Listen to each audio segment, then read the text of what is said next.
Imagine waking up one day to find that your neighbours, your friends and even your family have turned against you. In a matter of hours, trust is shattered, and the bonds of community dissolve into chaos and bloodshed.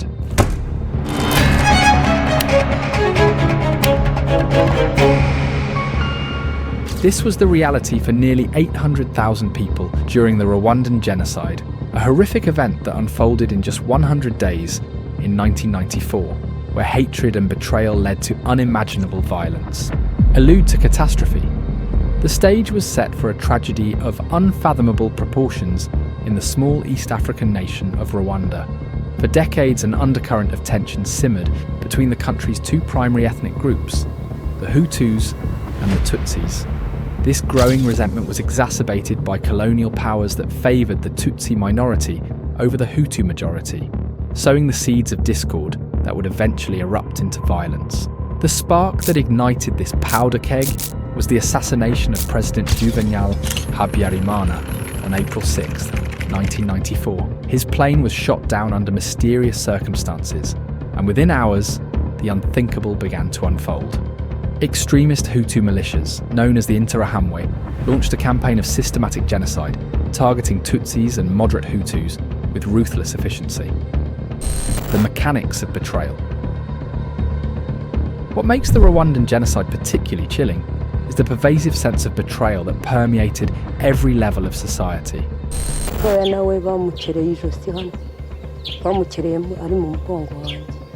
Neighbours turned against neighbours, and long-standing friendships were obliterated by a wave of propaganda that dehumanised the Tutsi population.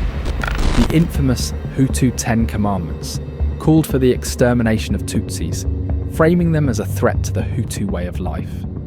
As the genocide unfolded, the international community, including the United Nations and major world powers, largely stood by, indifferent to the horrific events. Despite clear warnings and substantial evidence of mass killings, they failed to intervene effectively.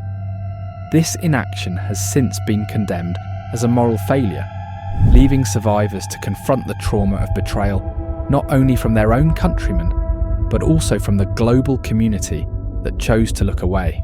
The aftermath and lessons learned. In the aftermath of the genocide, Rwanda lay in ruins, its hills silently witnessing unspeakable horrors. Over 1 million displaced individuals roamed a landscape of ash and memory, their communities obliterated and their trust in humanity profoundly shaken. Survivors walked among the living, their eyes haunted by visions of the abyss. Each day became a battle not only for survival, but also against the relentless tide of traumatic memories. The psychological toll was immeasurable, a wound that time could never fully heal. Yet from this darkness, Rwanda began to rebuild. Like fragile seedlings pushing through scorched earth, efforts at reconciliation took root. The nation's recovery became a testament to human resilience, even as it grappled with the heavy legacy of its past.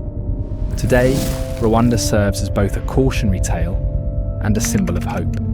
Its narrative resonates far beyond its borders, serving as a somber reminder of the devastating consequences of hatred and the profound strength that can be found in forgiveness.